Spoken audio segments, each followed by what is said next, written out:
আমাদেরকে কোরআন থেকে দূরে সরিয়ে রাখা হয়েছে, আমাদেরকে রাসূলের হাদিস থেকে সরিয়ে রাখা হয়েছে। আমাদের যুব সমাজকে ধ্বংস করার জন্য ভারত থেকে আমদানি করা সিলেবাস আমাদের মাথার উপরে চাপিয়ে দেওয়া হয়েছে। স্পষ্ট পয়গাম, 90% মুসলমানের দেশে আল্লাহর কোরআনের বাহিরে কোনো সিলেবাস চলতে পারবে না। আল্লাহর কোরআনের বাহিরে কোন শিক্ষা সিলেবাস যদি আমাদের মাথার উপরে চাপিয়ে দেওয়ার চেষ্টা কোন স্বৈরা শাসক করে, এই জাতি আবার যুদ্ধে নামবে, আবার লড়াই হবে। আল্লাহর কোরআনের বাইরে আমরা থাকতে পারবো না। আপনারা রাজি আছেন তো? মোহতারাম হাজিরিন, আমাদের যুবক, আমাদের সমাজ কবিকে যেভাবে চিনে নবীকেও সেভাবে চিনে না। কথা বলেন। আমাদের সিলেবাস, পুরা সিলেবাস আমরা আগে যখন পড়েছি, বই পড়েছি, বিদায় হজের বাণী, আবু বকরের জিন্দেগি, ওমরের জিন্দেগি, বিভিন্ন অধ্যায় আমাদেরকে দেওয়া হয়েছে। আফসোসের বিষয় হচ্ছে আমাদেরকে ডিমবাজি করা শিখায়, ব্যাংক কিভাবে নাচে সেটা শেখানো হয়, কিন্তু নবীর জীবনী শেখানো হয় না। বুঝতে পেরেছি চক্রান্ত ঢাকা থেকে আসে নাই, চক্রান্ত দিল্লি থেকে এসেছে। মুসলমান বীরের জাতি যদি গাছের গোড়া ধরে নাড়া দেয়, মামু বাড়ি দিল্লিতে পালাতে হবে, শাহজালালের বাংলায় জায়গা হবে না।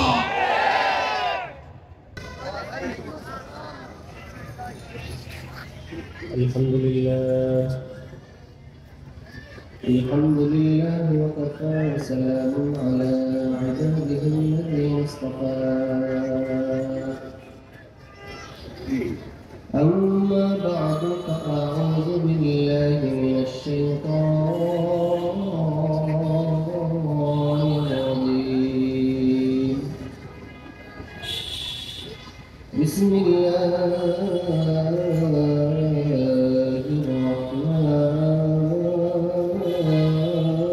الرحيم. لقد كان لكم في رسول الله أسوة حسنة لمن كان يرجو الله واليوم الآخر وذكر الله كثيرا. وقال تعالى: لقد جاءكم رسول من أنفسكم عزيز عليه ما عنتم حريص عليكم بالمؤمنين رؤوف رحيم. وقال رسول الله صلى الله عليه وسلم: لا يؤمن أحدكم حتى أكون أحب إليه من والده وولده والناس أجمعين، أو كما قال النبي صلى الله عليه وسلم. صدق الله العلي العظيم وصدق رسوله النبي الكريم، ونحن على ذلك من الشاهدين والشاكرين، والحمد لله رب العالمين. سبحانك لا علم لنا إلا ما علمتنا، إنك أنت العليم الحكيم. اللهم صل على محمد وعلى آل محمد كما صليت على إبراهيم وعلى آل إبراهيم إنك حميد مجيد اللهم بارك على محمد وعلى آل محمد كما باركت على إبراهيم وعلى آل إبراهيم إنك حميد مجيد کرم اکبر راکم یہ محمد سے میری کرم اکبر راکم یہ محمد سے میری اور منور چشم کر روئے محمد سے میری دے مجھے عشق محمد اور محمدیوں میں گیر او محمد ہی محمد برد میرا رات دین او محمد ہی محمد برد میرا رات دین لا الہ الا اللہ لا الہ الا اللہ لا الہ الا اللہ لا الہ الا اللہ لا الہ الا اللہ لا الہ الا اللہ لا الہ الا اللہ لا الہ الا اللہ لا إله إلا الله لا إله إلا الله لا إله إلا الله محمد رسول الله صلى الله عليه وسلم আঠাল বাগান ও পান্থপথ এলাকার মরহুম মুরব্বিদের রূহের মাগফিরাত কামনায় আয়োজিত আজকের এই তাফসীরুল কোরআন মাহফিলের আমন্ত্রিত শ্রদ্ধেয় ওলামায়ে কেরাম, সামনে উপস্থিত মুরব্বিয়ানে কেরাম, স্নেহের ছোট ভাই, প্রিয় যুবক বন্ধুগণ, পর্দার অন্তরালে অবস্থানরত সম্মানিত শ্রদ্ধেয়া মা ও বোন, দয়াময় আল্লাহ রাব্বুল আলামিনের দরবারে অসংখ্য অগণিত শুকর যে মহান মালিক আমাদের হায়াতে বরকত দিয়ে সুস্থ রেখে জান্নাতের একটি বাগানে আসার তৌফিক দান করেছেন। এই জন্য জবান খুলে ঈমানের আওয়াজ উঁচু করে একবার কালিমাতু শুকর পাঠ করি আলহামদুলিল্লাহ। প্রিয় ভাইয়েরা, আল্লাহ সুবহানাহু ওয়া তাআলা আমাদেরকে হাজার ও কোটি মাখলুকাতের মধ্যখান থেকে সবচেয়ে শ্রেষ্ঠ মাখলুকাত বানিয়েছেন। এই পৃথিবীতে আমরা যত গাছপালা, মাছ, নদী, নালা, খাল, বিল, পশু পাখি যা কিছু দেখি এগুলো কার সৃষ্টি? আওয়াজ দিয়ে বলি, কার সৃষ্টি? এই হাজারো কোটি লক্ষ কোটি মাখলুকাত থেকে, সৃষ্টি থেকে আল্লাহ তাআলার কাছে সবচেয়ে সম্মানিত সৃষ্টির নাম হচ্ছে মানুষ। আপনাকে আমাকে আল্লাহ তাআলা মানুষ হিসাবে সৃষ্টি করেছেন। আল্লাহ যদি চাইতেন আমাদেরকে প্রাণী হিসাবে দুনিয়াতে পাঠাতে পারতেন। রব যদি চাইতেন আমাদেরকে গাছপালা হিসাবে দুনিয়াতে পাঠাতে পারতেন, কিন্তু না, রব এটা চান নাই। রব চেয়েছেন আপনি আমি যেন আশরাফুল মাখলুকাত মানুষ হিসাবেই পৃথিবীতে থাকি। এই জন্য আমরা কেউ দরখাস্ত করি নাই, এই জন্য আমরা আল্লাহর কাছে আন্দোলন করি নাই, মিটিং মিছিল করি নাই। একটা দাবি আদায় করার জন্য কি পরিমাণ রক্ত দিতে হয় এটা 2024-এ বাংলাদেশ দেখেছে। কিন্তু রবের কাছে এই আবেদন করতে হয় নাই, আন্দোলন করতে হয় নাই। রব আমাদেরকে বিনা চাওয়ায়, বিনা দরখাস্তে এই নিয়ামত দান করেছে। আল্লাহ তাআলার দ্বিতীয় দয়া বান্দার প্রতি,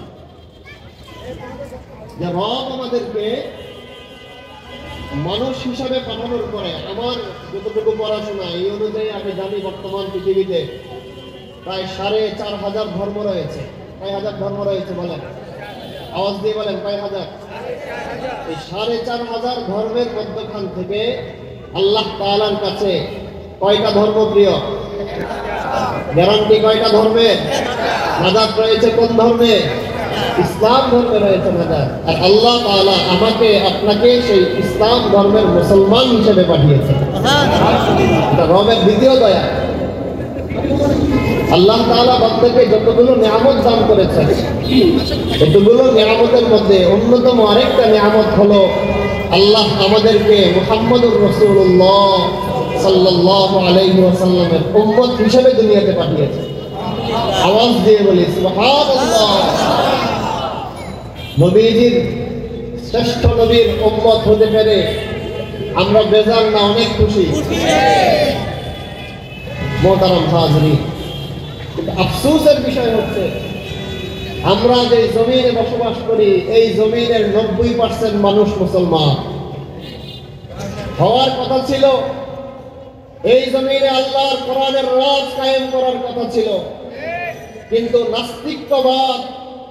নাস্তিক্যবাদের চক্রান্তের কারণে আমাদেরকে কোরআন থেকে দূরে সরিয়ে রাখা হয়েছে, আমাদেরকে রাসূলের হাদিস থেকে সরিয়ে রাখা হয়েছে।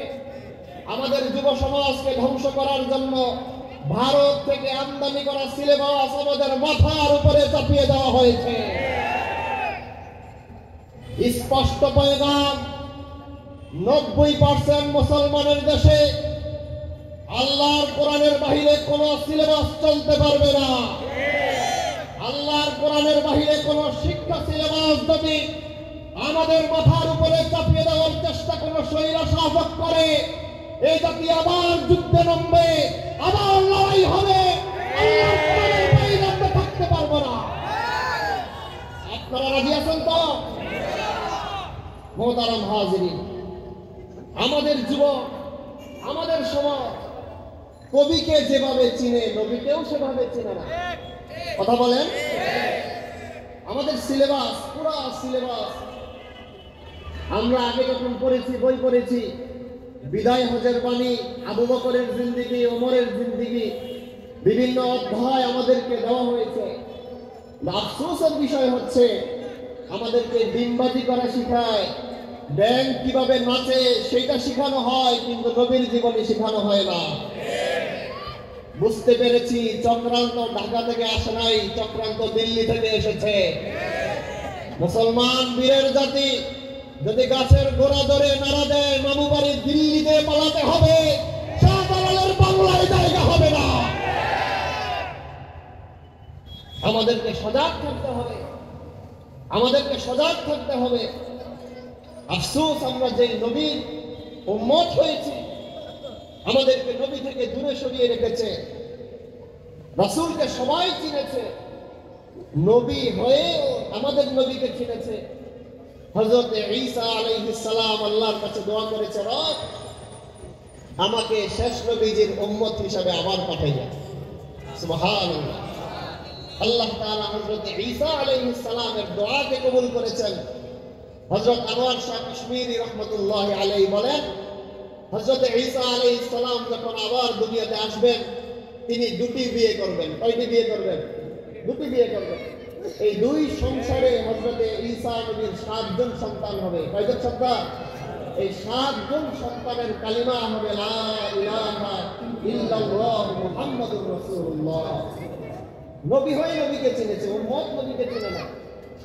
অন্য নবীরা আমাদের নবীর উম্মত হওয়ার জন্য আল্লাহর কাছে দরখাস্ত করত, আর আমার নবীর উম্মতেরা ইসলাম থেকে দূরে সরে যাওয়ার জন্য বিভিন্ন চক্রান্ত করে। যুবক তাকে আইডল বানায়, আমি বুঝি না। যুবকের চুল থাকার কথা রাসূলের মতো, সেই যুবকের চুল হয়ে যায় মেসির মতো। কথা বলেন ঠিক কিনা?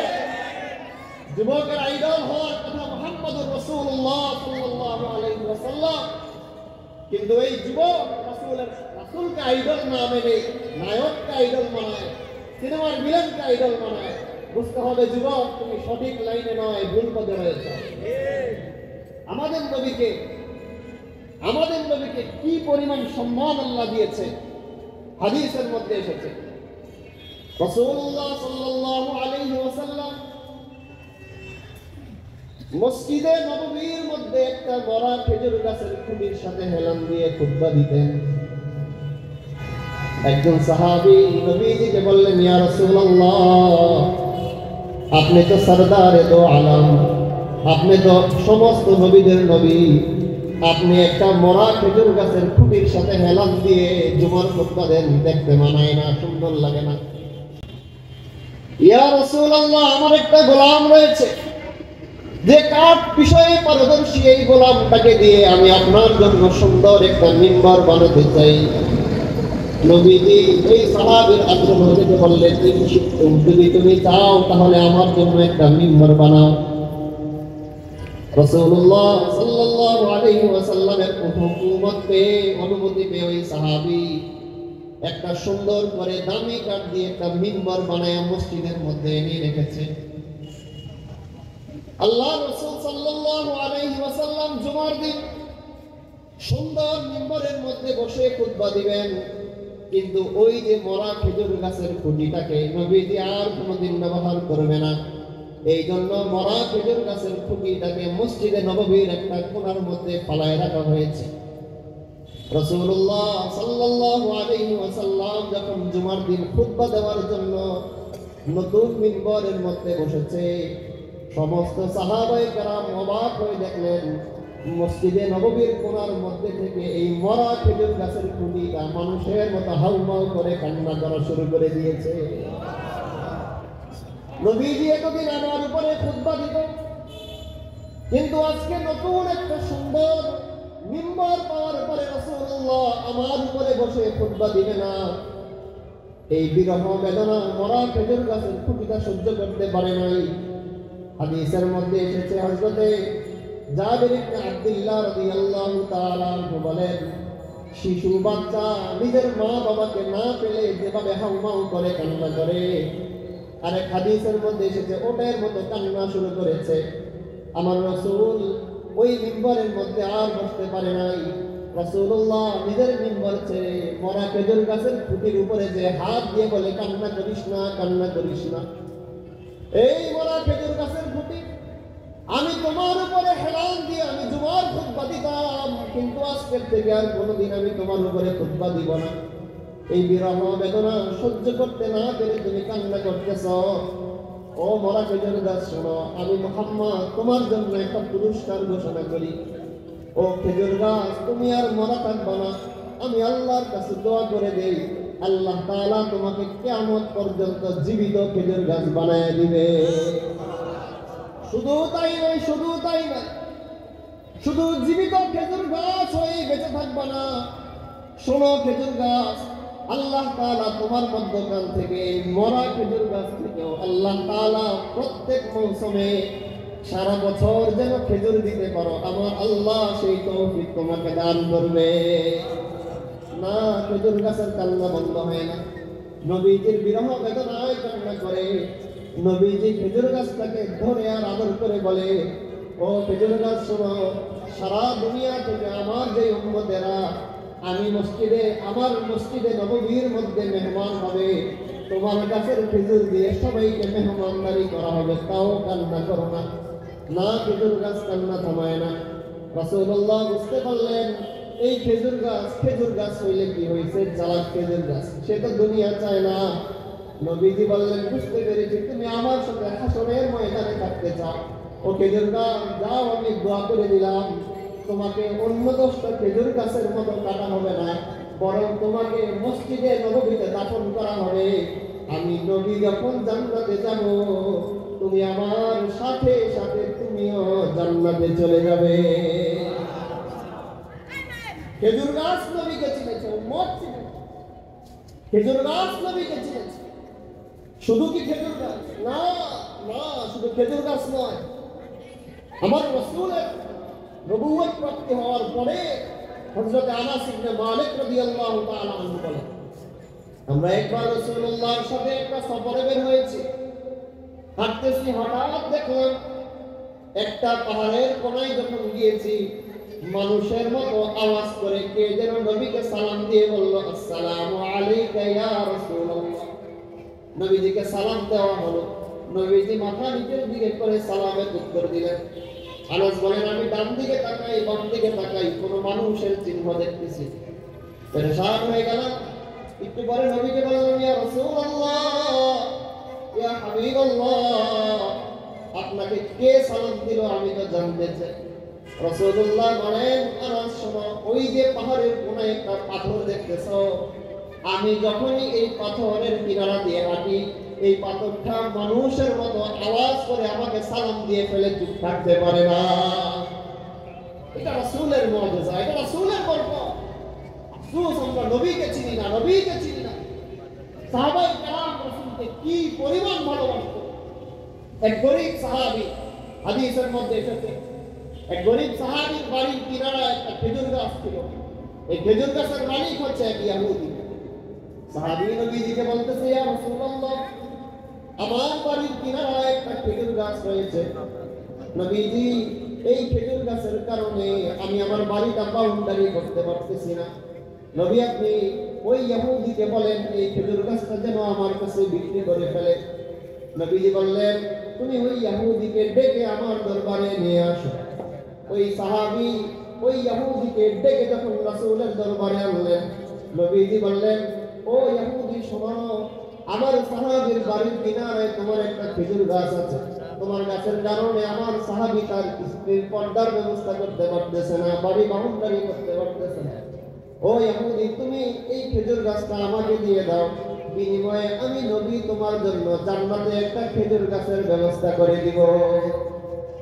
দুনিয়াদার তো, দুনিয়াদার তো, ইহুদি তো আখিরাতের উপরে বিশ্বাস নাই, আখিরাতের উপরে বিশ্বাস। আমাদের দেশেরও অনেক মুসলমান আছে, নামে মুসলমান কিন্তু কামে মুসলমান না। আখিরাতের উপরে বিশ্বাস করে না, আখিরাতের উপরে বিশ্বাস করে। ইহুদি নবীজির এই প্রস্তাবকে অস্বীকার করে বললেন, না না না, আখিরাতের খেজুর গাছের আমার দরকার নাই। এইবারে নবীজির দরবার থেকে সেই ব্যক্তি চলে গেল। সাথে দাঁড়ানো আল্লাহর রাসূলের আরেকজন সাহাবী হযরত আবু দাহদা রাদিয়াল্লাহু তাআলা আনহু, তিনি ওই ইহুদির পিছনে পিছনে তার বাড়ির মধ্যে চলে গেলেন। যে বললেন, ও আমার ভাই ইহুদি, নবীজি তোমাকে একটা খেজুর গাছের বিনিময়ে জান্নাতে একটা খেজুর গাছ দিতে চাইছিল। হ্যাঁ, ইহুদি বলেন, হ্যাঁ আমাকে দিতে চাইছিল, কিন্তু আমি নবীজির প্রস্তাব গ্রহণ করিনি। সাহাবী ডাক দিয়ে বলেন, ও ভাই শোনো, আমি একটা খেজুর গাছের বিনিময়ে তোমার এই খেজুর গাছ কিনতে চাই। কিন্তু ইহুদি বড় চালাক মানুষ। ইহুদি বলে, না, যেহেতু নবীজি এটার বিনিময়ে জান্নাতের খেজুর গাছের কথা বলেছে, বুঝা গেল আমার খেজুর গাছের এত কম দাম না, আরো অনেক দাম। আমি এক গাছের বিনিময়ে তোমাকে এক গাছ দিতে রাজি। সাহাবী বললেন, আমি তাহলে তোমাকে 10টা খেজুর গাছ দিব, তুমি আমাকে একটা খেজুর গাছ দিয়ে দাও।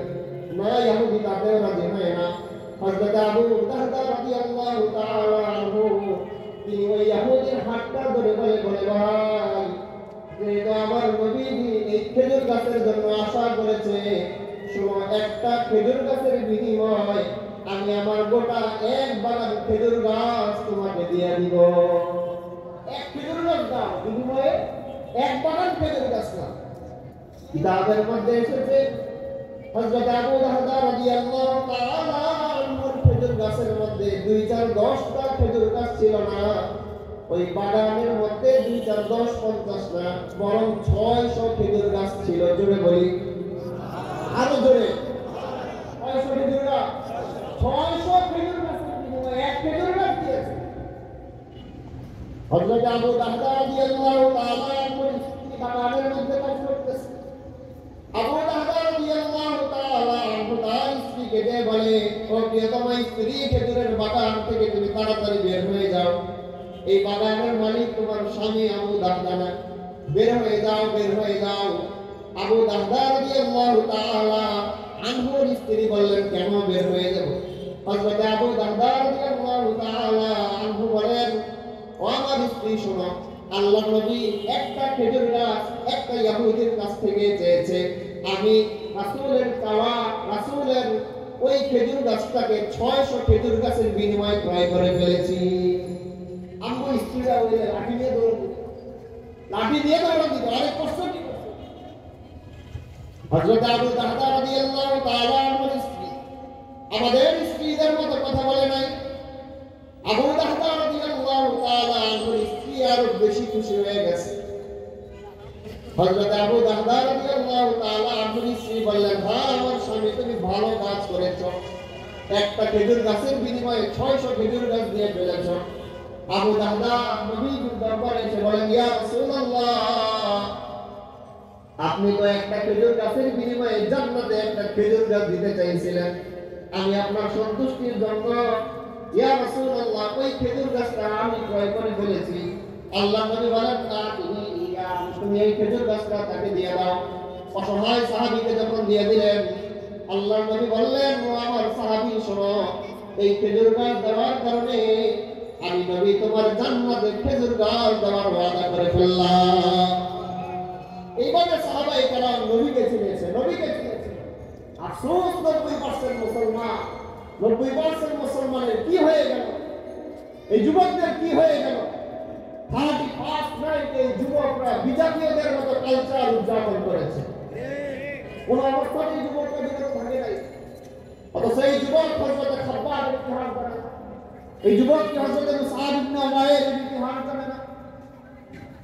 মুসলমান বাঘের জাতি, সিংহের জাতি, মুসলমান বিড়ালের জাতি নয়। মুসলমানদের পিতৃপুরুষ হযরত ওমর ইবনে খাত্তাব। এই জন্য যুবক যদি মুক্তি পেতে চায় তাহলে কাফের আর মুনাফিকদের পিছনে ঘুরতে হবে না, মুহাম্মদুর রাসূলুল্লাহর আদর্শ অনুসরণ করো। ইসরায়েলি ইহুদিরা ফিলিস্তিনের দিকে চোখ তুলে তাকানোর সাহস করবে না। একমাত্র সত্য হচ্ছে মুসলমান আল্লাহর কোরআনের দিকে চলে আসতে হবে, রাসূলের হাদিসের দিকে চলে আসতে হবে। যদি সমস্ত মুসলমান আল্লাহ রাসূলের একটা হাদিসকে কেন্দ্র করে যদি এক জায়গায় হয়ে যায়, আল্লাহ নবী বলেন, লা ইউমিনু আহাদুকুম হাত্তা আকুনা আহাব্বা ইলাইহি মিন ওয়ালিদিহি ওয়া ওয়ালাদিহি ওয়ান নাসি আজমাইন। মুসলমান যদি নিজের পরিবার, নিজের সন্তান, নিজের মা বাবার চেয়ে আল্লাহ নবীকে বেশি ভালোবাসে, আমি আল্লাহর জাতের কসম করে বলি, কোন নাস্তিক আমার নবীকে নিয়ে কটূক্তি করার সাহস করবে না। কিন্তু মুসলমান কি হয়ে গেল? নাস্তিকরা ঠাট্টা করে আর মুসলমান বসে বসে তাল মিলায়। এই জন্য 90% মুসলমানের দেশে আল্লাহ তাআলা একের পর এক বিপদ দিচ্ছে, আযাব দিচ্ছে। মুহতারাম হাজিরিন, মুক্তি যদি পেতে চাই তাহলে আল্লাহর কোরআনের দিকে আসতে হবে। মুক্তি যদি পেতে চাই তাহলে রাসূলুল্লাহর আদর্শের দিকে আসতে হবে। আল্লাহ নবী আমাদেরকে এমন এক ধর্ম এনে দিয়েছেন, এমন এক কোরআন আমাদেরকে এনে দিয়েছেন, এই কোরআনের দিকে যেই হাত দেয় আল্লাহ তাআলা তাকে দামি বানায় দেয়। আবু বকর সিদ্দিক রাদিয়াল্লাহু তাআলা আনহু, ওনার বয়স যখন 16 বছর, আল্লাহর হাবিব সাল্লাল্লাহু আলাইহি ওয়াসাল্লামের বয়স যখন 18 বছর, হযরত আবু বকর সিদ্দিক রাদিয়াল্লাহু তাআলা আনহু একদিন সিরিয়াতে গেলেন ব্যবসা করার জন্য। আবু বকরের বয়স মাত্র 16 বছর। কয় বছর? 16 বছরের আবু বকর রাত্রেবেলা ঘুমাইতেছে সিরিয়ার জমিনের মধ্যে। হঠাৎ স্বপ্নে দেখে এক ব্যক্তি এসে বলতেছে, আবু বকর শোনো, শেখ জামানার নবী কিন্তু দুনিয়ার জমিনে চলে এসেছে। শেখ জামানার নবী দুনিয়াতে চলে এসেছে। এই স্বপ্নের কথা আবু বকর সিদ্দিক কাউকে বলে না। একদিন, 2 দিন, 3 দিন যায়। এই 16 বছরের 22 বছর পরে আবু বকরের বয়স যখন 38 বছর, আমার রাসূলুল্লাহর বয়স তখন 40 বছর। আল্লাহ তাআলা বলেন, হে নবী, আপনি আবু বকর সহ আপনার পরিবারের সবাইকে ইসলামের দাওয়াত দেন। আল্লাহ নবী সাল্লাল্লাহু আলাইহি ওয়াসাল্লাম যখন হযরত আবু বকর সিদ্দিক রাদিয়াল্লাহু তাআলা আনহুর কাছে দাওয়াত দিয়েছেন, আবু বকর বলেন, ফাদদাইলু আলা মা তাদাইয়া মুহাম্মদ। আল্লাহ নবী বলেন, ও আমার বন্ধু আবু বকর শোনো, আল্লাহ তাআলা আমি মুহাম্মদকে নবী হিসেবে কবুল করে ফেলেছে। আবু বকর নবীর দাওয়াত শুনে বলেন, ফাদদাইলু আলা মা তাদাইয়া মুহাম্মদ। ও মুহাম্মদ, তুমি যে নবুয়তের দাবি করো এটার দলিল কি, এটার প্রমাণ কি? আবু বকর সিদ্দিককে আল্লাহর নবী বলেন, আর-রুইয়া আল্লাতী রাআইতাহা ফিশ-শাম ফাহিয়া দালীলুন আলা নবুওয়াতি। ও আবু বকর শোনো, আজ থেকে 22 বছর পূর্বে সিরিয়ার জমিনে রাতের অন্ধকারে যে স্বপ্ন দেখেছ, এই স্বপ্ন হলো আমি মুহাম্মদুর রাসূলুল্লাহ নবুয়তির দলিল। আল্লাহ এভাবে আমার নবীকে কবুল করেছে। সবাই চিনেছে, গাছে চিনেছে, মাছে চিনেছে, পাহাড়ে চিনেছে, পাথরে চিনেছে। আফসোস আমরা নবীর উম্মত আমরাই চিনলাম না। একদিন নবীজি মদিনার বাহির থেকে যখন মদিনায় প্রবেশ করতেছে, উহুদ পাহাড়ের কিনারা দিয়ে মদিনায় প্রবেশ করতে হয়। হাদিসের মধ্যে এসেছে নবীজি রাস্তা পরিবর্তন করে অন্য রাস্তা দিয়ে মদিনায় প্রবেশ করে। আল্লাহ রাব্বুল আলামিন হযরত জিবরাইল আলাইহিস সালামকে নবীদের কাছে পাঠিয়েছেন। জিবরাইল বলেন, ইয়া রাসূলুল্লাহ, ইয়া রাসূলুল্লাহ, সব সময় উহুদ পাহাড়ের কিনারা দিয়ে আপনি মদিনায় প্রবেশ করেন, আজকে আপনার কি হলো অন্য রাস্তা দিয়ে আপনি প্রবেশ করতেছেন? নবীজি জিবরাইলকে বলে, ও জিবরাইল, আজকে আমার মনে হইতেছে এদিক দিয়ে আমি একটু প্রবেশ করি, এই জন্যই তো আমি প্রবেশ করেছি। হযরত জিবরাইল বলেন, ইয়া রাসূলুল্লাহ, প্রতিদিন যে উহুদ পাহাড়ের কিনারা দিয়ে প্রবেশ করেন, আজকে রাস্তা পরিবর্তন করার কারণে উহুদ পাহাড় আল্লাহর দরবারে কান্না শুরু করে দিয়েছে। রাসূল, আপনি রাস্তা পরিবর্তন করে উহুদের কিনারা দিয়ে যান, আর উহুদ পাহাড় আপনি নবীকে দেখে দেখে পাহাড়ের কলিজা ঠান্ডা হয়ে যায়। পাহাড়ও চিনতে, পাহাড়েও আফসোস আমরা চিনি কি রাসূল পেয়েছে। এই রাসূলের কারণে আল্লাহ তাআলা দাবি দাবি আসামিকেও আল্লাহ মাফ করে দেন। জোরে বলি সুবহানাল্লাহ। হযরত ওমর রাদিয়াল্লাহু তাআলা আনহু একবার মসজিদে নববীর মধ্যে একটা রাস্তা দিয়ে তিনি আসতেছিলেন। হঠাৎ দেখে রাস্তার কিনারায় এক যুবক দাঁড়ায় দাঁড়ায় হাওমাও করে কান্না করতেছে। হযরত ওমর বলেন, মা ইয়াবকিকা ইয়া শাবাব, এই যুবক তুমি কেন কান্না করো? যুবক বলেন, ইয়া আমিরুল মুমিনিন, হে ওমর, আমি মারাত্মক গুনাহ করে ফেলেছি, আমি ভয়ঙ্কর গুনাহ করে ফেলেছি, আমার কাছে মরণের ভয় হইতেছে। হায় হায়, আমি যদি এখন মারা যাই আল্লাহর দরবারে আমি কি জবাব দিব? যুবক হাওমাও করে কান্না করে। হযরত ওমর রাদিয়াল্লাহু তাআলা আনহু দেখলেন এই যুবক হাওমাও করে কান্না করতেছে নিজের গুনাহের জন্য। ওমরের দিলের মধ্যে গুনাহের জন্য ভয় চলে আসছে। আল্লাহ, আল্লাহ, যদি গুনাহের জন্য আমি ওমরকে ধরে ফেলে আমার অবস্থা কি হবে? হযরত ওমর রাদিয়াল্লাহু তাআলা আনহু কান্না করতে করতে দরবারে রাসূলের মধ্যে যখন এসেছে, হযরত ওমরের চোখের পানি দেখে রাসূলুল্লাহ সাল্লাল্লাহু আলাইহি ওয়াসাল্লাম বললেন, মা ইয়াবকিকা ইয়া ওমর, ও ওমর তুমি কেন কান্না করো? ওমর রাদিয়াল্লাহু তাআলা আনহু বলেন, ইয়া রাসূলুল্লাহ, বাড়ি থেকে আসার সময় দেখেছি রাস্তার কিনারায় দাঁড়ায় দাঁড়ায় এক যুবক নিজের গুনাহের জন্য কান্না করে। আল্লাহ নবী বলেন, ওমর নিজের গুনাহের জন্য কান্না করে এই কোন সৌভাগ্যবান যুবক, আমার দরবারে নিয়ে আসো। হযরত ওমর দৌড়ে গেলেন যুবকের কাছে, যে যুবকের হাত ধরে বলে, যুবক, তোমার গুনাহের কথা রাসূল শোনার পরে আমার নবী তোমাকে দরবারের মধ্যে ডাকতেছে, যুবক তুমি চলে আসো রাসূলের দরবারে। যুবক কান্না করে, হাওমাও করে কান্না করতেছে, হায় আমি কি গুনাহ করলাম, আমি কি গুনাহ করলাম, এই বলে যুবক কান্না করতেছে। আল্লাহর নবী ডাক দিয়ে বলেন, যুবক কেন কান্না করো? যুবক বলে, ইয়া রাসূলুল্লাহ, আমি ভয়ঙ্কর গুনাহ করে ফেলেছি, আমি মারাত্মক গুনাহ করে ফেলেছি, আমার দিলের মধ্যে মরণের ভয় চলে আসছে, আমার আল্লাহ যদি আমাকে ধরে আমি আল্লাহর কাছে কি জবাব দিব? আল্লাহর নবী যুবককে সান্ত্বনা দেওয়ার জন্য জিজ্ঞাসা করে, এরে যুবক, তোমার গুনাহ বড় না আসমান বড়? এই যুবক আল্লাহর নবীকে অবাক করে দিয়ে বলে, ইয়া রাসূলুল্লাহ, আল্লাহর আসমান থেকে আমার গুনাহ আরো বেশি বড়। আল্লাহর নবী এবার বললেন, যুবক তোমার গুনাহ বড় না আল্লাহর আরশ বড়?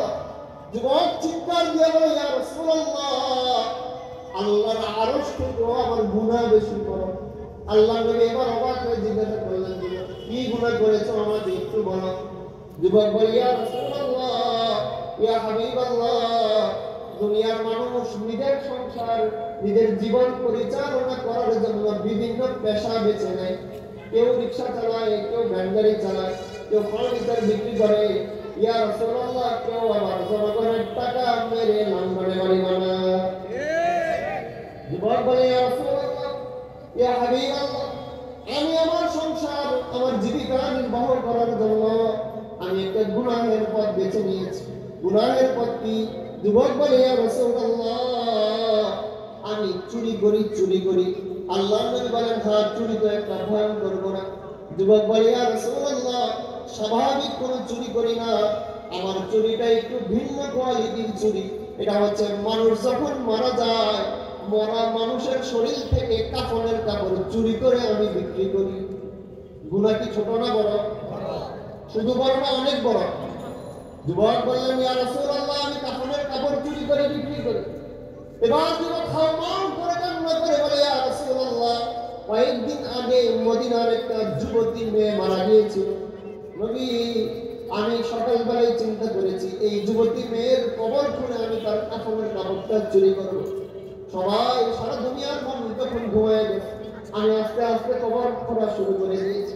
কবরটা খুঁড়ে ইয়া রাসূলুল্লাহ যুবতী মেয়ের শরীর থেকে যখন কাফনের কাপড়টাকে আলাদা করেছি, যুবতী মেয়ের খালি শরীরটা দেখে আমার দিলের মধ্যে খায়েশাত চলে আসছে। নবী ও নবী, আমি এত ভয়ঙ্কর গুনাহ করেছি, আমি এই মরা লাশের সাথে জিনা করে ফেলেছি। যুবক চিৎকার করে কান্না করে ইয়া রাসূলুল্লাহ এই মরা লাশের সাথে মরা মেয়ের সাথে আমি জিনা করে ফেলেছি, হায় আমি কি গুনাহ করেছি। যুবক বলে ইয়া রাসূলুল্লাহ আমি যখন এই অপকর্ম শেষ করে তার কবর থেকে যখন বের হইতেছিলাম, আমি নিজের কানে শুনতেছি কবরের মধ্যে শুয়ে এই মরা মেয়েটা মরা লাশটা মানুষের জীবিত মানুষের মতো হাউমাউ করে কান্না শুরু করেছে। ইয়া রাসূলুল্লাহ আমি তার কান্নার আওয়াজটা শুনতে লাগলাম। নবী আমি শুনি এই মেয়েটা আমাকে বদদুয়া দিয়ে দিয়ে বলতেছে, রে যুবক তুই কি অপকর্ম আমার সাথে করলি? এই যুবক আমাকে দুনিয়ার কোন অন্য ধর্মের মানুষের মতো আগুন দিয়ে জ্বালায় নেই, আমাকে আমার আল্লাহ সম্মান দিয়েছে। ইসলাম ধর্মের কোন মানুষ যখন মারা যায় পরিবারের সবাই মিলে তাকে সুন্দর করে গোসল করায়, দাফন করায়, জানাজার মাধ্যমে তাকে কবরের মধ্যে রাখা হয়। এই যুবতী মেয়ে বলতেছে যুবক আমার ভাই আর বাবা আমাকে সুন্দর করে দামি কাপড়ের কাপড় দিয়া দাফন করে গেছে। এই যুবক তুই আমার কি করলি রে যুবক, আমাকে তো গোটা সমস্ত মরা মানুষদের সামনে উলঙ্গ বানায় দিবি, আর আমার সুন্দর শরীরটাকে গোটা হাসরের ময়দানে নামান বানায় দিবি। যুবক তুই এটা কি করলি? এই কথা যুবক যখন বলে আর কান্না করে হাওমাও করে চিৎকার করে কান্না করে মসজিদে নববী গরম হয়ে গেছে। আল্লাহর নবী যখন শুনলেন আল্লাহর নবীর এক সাহাবীর সাথে এত বড় অপকর্ম করেছে, আল্লাহর নবী লজ্জায় রাগে বিনয়ে তার চেহারাটা অন্যদিকে ফিরাইয়া ফেললেন। ফকিহ আবুল লাইস সামারকান্দি রাহমাতুল্লাহি আলাইহি তানবীহুল গাফিলিন কিতাবের মধ্যে বলেন এই যুবক যখন ভয়ঙ্কর গুনাহ করেছে আল্লাহর নবী তার মুখটা ফিরাইয়া নিলেন। যুবক এবার রাসূলের চেহারার দিকে ডান দিক দিয়ে যায়, যুবক ডান দিক দিকে যায়, আল্লাহর নবী বাম দিকে চেহারা ফিরাইয়া ফেলেন। আল্লাহর নবীর সামনে আবার যুবক আসে, নবী আবার চেহারাকে ফিরাইয়া ফেলেন। যুবক হাওমাও করে কান্না করে, কান্না করতে করতে মসজিদে নববী থেকে একটা চিৎকার দিয়ে বের হয়ে মদিনা ছেড়ে সোজা জঙ্গলে চলে গিয়েছে। জঙ্গলে চলে গিয়ে কান্না করে, নিজের গুনাহের জন্য কান্না করে। আর যুবক বলে খালাক্তানি ওয়া আনা আবদুকা, খালাক্তানি ওয়া আনা আবদুকা ইয়া আল্লাহ, ইয়া রাব্বাল আলামিন আপনি আমাকে সৃষ্টি করেছেন, আল্লাহ আপনি আমাকে তৈরি করেছেন, আল্লাহ নফসের ধোঁকায় পড়ে আমি গুনাহ করে ফেলেছি। মালিক আমার পরিবার যদি গুনাহের কথা শুনে আমাকে বের করে দিবে, আমার স্ত্রী যদি এই গুনাহের কথা শুনে আল্লাহ আল্লাহ আমার স্ত্রী আমাকে বের করে দিয়েছে, আল্লাহ আমার সমাজের মানুষ আমার গুনাহের কথা শুনে সমাজ থেকে বিতাড়িত হয়ে গেছে। আল্লাহ বড় আশা নিয়ে আপনার রাসূলের দরবারের মধ্যে গেছে, নবী আমার থেকে চেহারা ফিরায় নিয়ে অন্য দিকে তাকায় চলছে। আল্লাহ আমার তো দুনিয়াও শেষ হয়ে গেছে, আখিরাতও শেষ হয়ে গেছে, আল্লাহ আপনি আমারে সৃষ্টি করেছেন। যুবক যখন হাওমাও করে কান্না করে, হাওমাও করে কান্না করে, কান্না করতে করতে যুবক আল্লাহর দরবারে রোনাজারি করতেছে। একদিন, দুই দিন, তিন দিন যখন পার হয়ে গেছে, এইভাবে যাইতে যাইতে 40 দিন পার হয়ে গেছে। রাসূল সাল্লাল্লাহু আলাইহি ওয়াসাল্লাম মসজিদে নববীর মধ্যে সাহাবীদেরকে নিয়ে বসা। আল্লাহ রাব্বুল আলামিন হযরত জিবরাইলকে রাসূলের দরবারে পাঠিয়ে দিয়েছে। জিবরাইল এসে বলতেছে ইয়া রাসূলুল্লাহ আল্লাহ তাআলা আমাকে আরশ আজিম থেকে পাঠিয়েছে। ইয়া রাসূলুল্লাহ আল্লাহ তাআলা আপনার কাছে একটা বিষয় জানতে চেয়েছে। আল্লাহ নবী বলেন জিবরাইল বলো কি বিষয় জানতে চেয়েছে? জিবরাইল বলে ইয়া রাসূলুল্লাহ আল্লাহ তাআলা জানতে চেয়েছে সারা দুনিয়ার সমস্ত মানুষকে রিজিকের ব্যবস্থা কে করে? আওয়াজ দেন কে করে? রিজিকের ব্যবস্থা করেন কে? খানার ব্যবস্থা করেন কে? চোখ দিয়ে দেখার ব্যবস্থা করেন কে? জিবরাইল বলেন, ইয়া রাসূলুল্লাহ, আল্লাহ আপনার কাছে জানতে চেয়েছেন সমস্ত মানুষের রিজিকের ব্যবস্থা কে করে? আল্লাহ নবী বলেন, জিবরাইল শোনো, আমি সহ সারা দুনিয়ার সমস্ত মানুষের রিজিকের ব্যবস্থা করেন আমার আল্লাহ। জিবরাইল প্রশ্ন করেন, ইয়া রাসূলুল্লাহ, আল্লাহ রাব্বুল আলামিন আপনার কাছে আরেকটা বিষয় জানতে চেয়েছে, সারা দুনিয়ার সমস্ত মানুষদেরকে সৃষ্টি করেছেন কে?